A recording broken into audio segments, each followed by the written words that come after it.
On OC News, we have a reporter live at the Hispanic Heritage Month celebration taking place here at Cal State Fullerton. Plus, President Trump is visiting California. See what he had to say about the state homeless problem. And Cal State Fullerton's men's soccer team is off to their best start since 2000. See what national recognition the team received. All that and more coming up.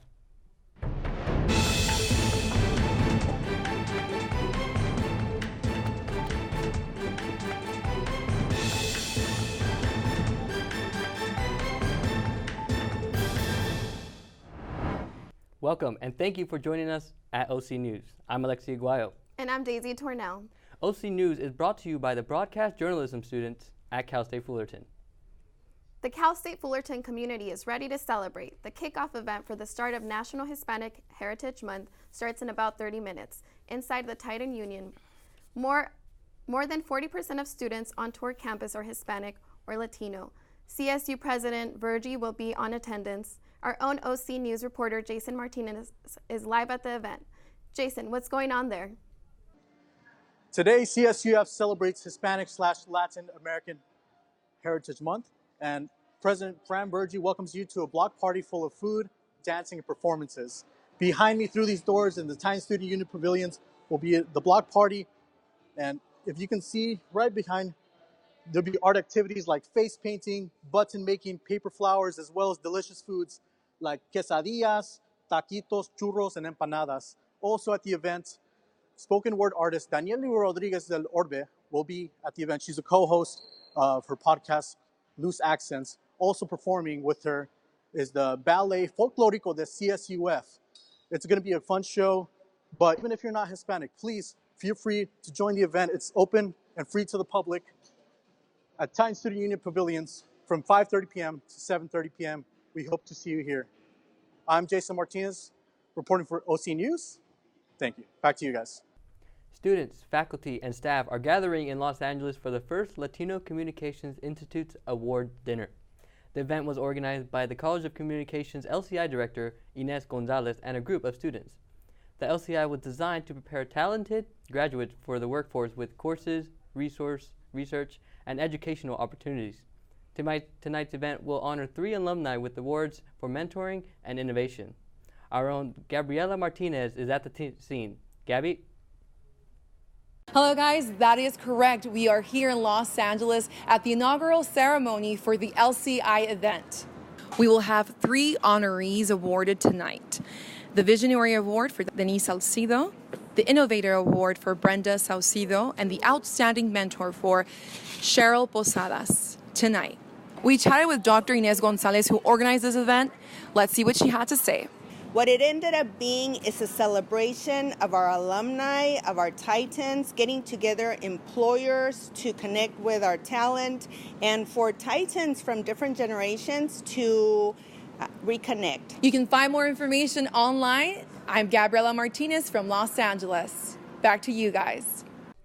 President Donald Trump tours California this week, announcing this morning that they will not be assisting with the state homelessness programs. This comes after Trump says that residents are fed up with the homelessness issue and multiple letters from Governor Gavin Newsom in behalf of the state urging for federal assistance.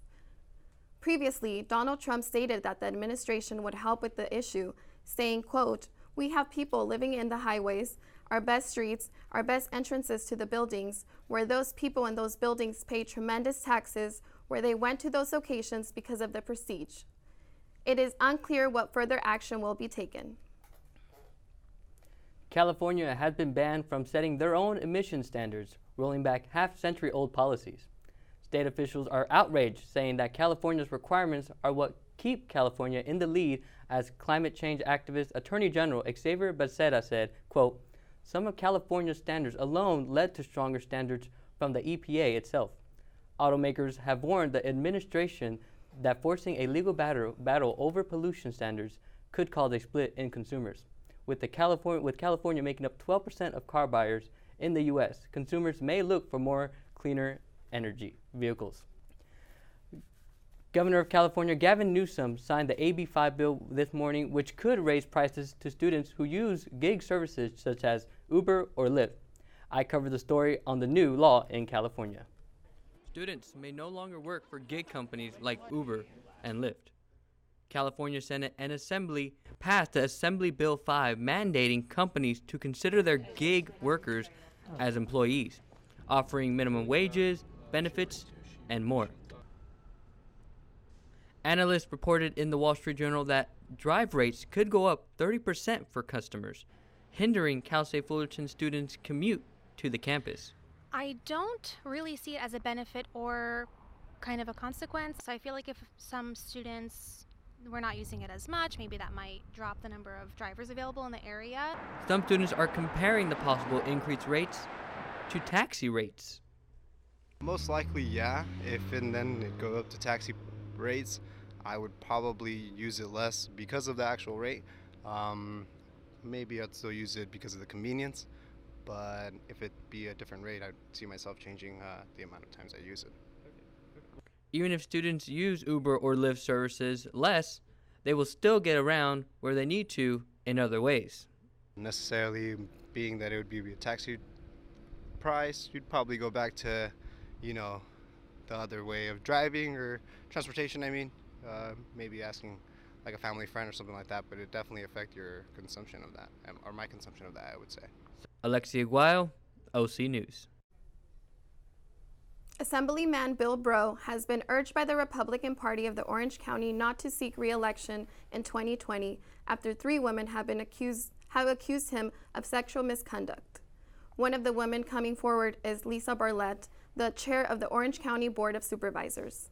During an interview with ABC, Breaux said that he would not resign. President Trump stated that he will be announcing new sanctions on Iran within the next 48 hours. This is in response to recent attacks on Saudi Arabia's oil fields that they believe Iran was behind. The U.S. increased sanctions on Iran last year that targeted all key economic sectors, including aviation and shipping. This comes after the country withdrew from a multi-nation nuclear deal that restricted their nuclear activity in return for easing up on economic sanctions. The Trump administration is facing pressure to find an appropriate response to the oil field attack beyond sanctions from countries in the Middle East.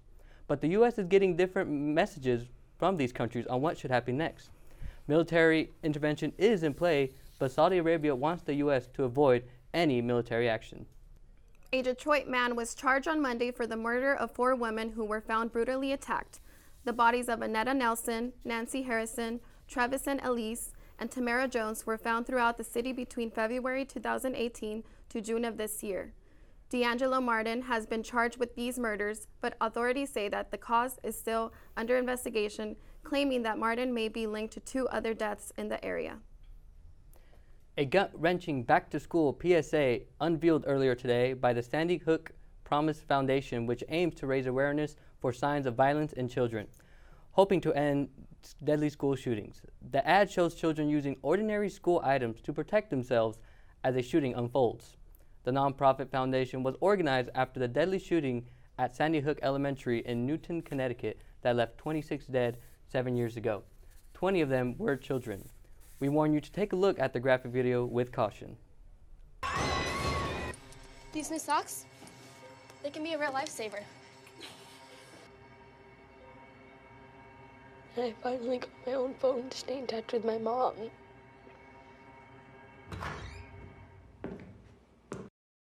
Hey, look, it's those guys. What's up? What's happening today? Let's do those pearly whites, man. Yeah! Boys, check it out.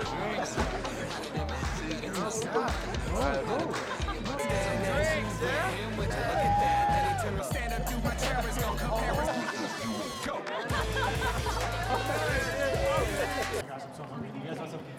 Ooh, cute.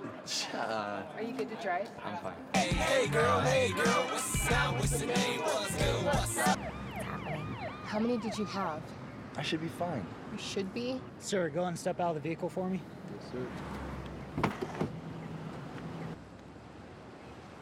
See ya, buddy. Today, Sean's got a hearing. We'll see how it goes. Good luck. So turns out, buzz driving and drunk driving, they're the same thing, and it costs around $10,000. So not worth it. the new Cal State Fullerton master plan that is set to bring in 3,000 more housing units for students and a 6,000-seat event center has spurred up lots of conversations on campus. Now the public is welcome to join a meeting to share any thoughts or suggestions regarding the plan and the environmental impact report. The public meeting about the plan will be held in room 120 at the Polk Library North Thursday at 5 p.m. We go to Giselle Martinez for an update on what is going on in the entertainment world. Giselle? Today's entertainment update starts with a brand new Taylor Swift tour announcement. On Tuesday, the singer announced the U.S. and international tour dates for her latest album, Lover. The tour will kick off June 2020. Swift revealed that on social media that she picked the date because to her, quote, the Lover album is open field, sunset, and summer, unquote. So far, the tour has been confirmed to take place in Belgium, Germany, Norway, Denmark, Poland, France, Portugal, Brazil, and the U.S. For all of you little monsters who want to steal Lady Gaga's iconic looks, listen up. Lady Gaga officially launched her beauty brand, Haas Laboratories. The new product, which is already #1 on Amazon, also comes with a kit that has wingtip stickers for that perfect wing and the lace armor mask. Gaga opened up on Twitter about the inspiration to create her brand, which comes from never feeling beautiful while growing up, and the bravery she feels when she puts on makeup. Lastly, for those of you who enjoy nostalgic 90s shows, then you have to be on the lookout for the new Saved by the Bell reboot happening on NBC Universal's streaming service, Peacock. The reboot will bring back the main characters of the show, played by Mario Lopez, Elizabeth Berkley, and Mark Paul Gosselaar. The new Saved by the Bell centers around a full-grown Zach Morris as governor of California and his idea of sending students of low-income schools to the highest-performing schools, including Bayside. Peacock is set to launch in April 2020. Well, that's all I have for you guys today. Back to you guys at the desk. Thank you, Giselle. Halloween Horror Nights 2019 kicked off just in time for spooky season. We have our OC News reporter, Lauren Hernandez, with more on the event. Hey guys, I'm Lauren Hernandez and I'm here at Universal Studios Hollywood kicking off Halloween Horror Nights 2019. We've got some very exciting themes this year, including Us and Stranger Things. Let's go check it out. Southern California's most extreme Halloween event kicked off on Friday, September 13th and runs select nights through Sunday, November 3rd. Stars filled the red carpet, both terrified and excited for this year's Hollywood Horror Nights. Many of these stars include members of the cast from Us. They shared what they are most looking forward to for this year's event. It's really exciting. I've never been to Hollywood Horror Nights, so to come to the opening is pretty cool. Yeah, I'm so excited to see all the mazes, especially the Us one, and just get to experience it firsthand. And definitely the culture and the environment. Every time when we come in here, it's something totally different that we experience every year. Even from the scare zones, when you just walk in right away. I remember every year they come at you with chainsaws. Who knows what they're going to come at you again this year? And I'm going to run again like I did last year. I'm really excited to bring my husband, and it's the first time he's been. I've been before, but the guys with the chainsaws scared the life out of me. There's something about the chainsaw guys. Many other stars showed up ready to try out this year's Spooky Maze lineup. Although Stranger Things and Us seem to be popular, there are 11 mazes total, including Ghostbusters, Killer Clowns from Outer Space, Creepshow, House of a Thousand Corpses, The Walking Dead, and Frankenstein and Meets the Wolfman. Along with the stars, we got to experience a few of the mazes firsthand. We heard just how terrifying they are, but had no idea what we were in for. And let me tell you, I couldn't even keep my eyes open. If you want to feel like you're in a horror movie yourself, then this is the place for you. And that's it for the coverage on Universal Studios Horror Nights. I'm Lauren Hernandez with OC News. Coming up after the break, see where Cal State Fullerton's men's soccer team is ranked in the latest national polls. And today is the day to celebrate French fries' best friend. Guess what special day it is and more on where to get some deals. Take a look under your bed. Find stuff under there? What about jobs? No? Now try your closet. Still no jobs? Just more stuff? Well, you really have both. See, stuff is defined as household articles considered as a group. Sometimes this stuff is no longer needed. Wait, no longer needed? That can't be right. Because remember those jobs you were looking for? Those are really needed. And they're the stuff inside your stuff. Our job is to unlock those jobs. And it starts when you donate your stuff to your local Goodwill. Here's how we do it. When you donate to Goodwill, we sell your stuff to provide job training for people right here in your community. So just by teaming up with Goodwill, you help create jobs. And isn't that worth parting with the leftover keytar from your 80s cover band? Goodwill. Donate stuff, create jobs. Welcome back. Now let's kick it to Curtis for more on sports. Thanks, Alexi. After another good weekend, the Cal State Fullerton men's soccer team jumped up to the number 14 spot by United Soccer Coaches. With wins against Air Force and previous 14th ranked Florida, Gulf Coast boosted the men's soccer team in the rankings. The Titans are off to a scorching 6-0 start, their best start since 2000. They have beaten 2 ranked opponents in Loyola Chicago and Florida Gulf Coast. The Titans are now ranked 6th in the nation with 17 total assists. 5 of those assists have come from forward Christian Pinzon, who's recently named Top Drawer Soccer's Player of the Week, whose 2 goals and 2 assists led the Titans to a 2-0 weekend. Pinzon and the Titans look to increase their record to a 7-0 against San Francisco on the road this Sunday. In other news in collegiate sports, the California State Assembly voted 73-0 in favor of the Fair Play to Pay-to-Play Act, a proposed law that would allow college athletes to be in California to be paid for their use of their name, image, and likeness. The passing of this would give California colleges the choice to either follow California law and break NCAA rules, or break California law and follow NCAA rule. As the result of this, college athletes could not be stopped by department officials for negotiating in a college sports video game or appearing in TV commercials. Men and women collegiate athletes would both gain from this. President of the NCAA, Mark Emmert, warned the state of California that their colleges would not be allowed to participate in national championships if this was indeed passed. Now onto some shocking Major League Baseball news. Pittsburgh Pirates closer Felipe Vasquez was accused of 2 sex crimes in 2 states. The 2-time All-Star was arrested Tuesday. Vasquez has been initially charged with multiple felonies in both Pennsylvania and Florida. He was charged in the Florida case with providing obscene materials to minors, as well as computer pornography and soliciting a child. Vasquez was denied bail at his arraignment in Pittsburgh on Tuesday. Investigators say they found last month that Vasquez had a reported sexual relationship with a 13-year-old. Vasquez's locker in PNC Park in Pittsburgh has been cleaned out, according to a Pirates spokesperson. Vasquez did admit to these allegations. This next story just might make you hungry. It's National Cheeseburger Day. Yum! Legend has it that the first cheeseburger was served in Pasadena. Lionel Sternberger was working in his father's restaurant, The Right Spot, when he invented the cheeseburger in 1924. And aren't we glad he made that discovery? Several restaurants have specials running today. Islands has a $5 burger, and Smash Burger is offering buy one, get one free. I know where I'm heading after the newscast. Looks like I'm going to have to join you because a cheeseburger sounds good right about now. 1 or 2 might sound good. Ooh. And that's all we have for you today on this edition of OC News. You can tune in with us every Monday or Wednesday live at 5 p.m. Also, you can find us on YouTube or social media, OC News CSUF. From all of us here at OC News, I'm Alexi Aguayo. And I'm Daisy Tornell. Thank you for tuning in. We will see you next week.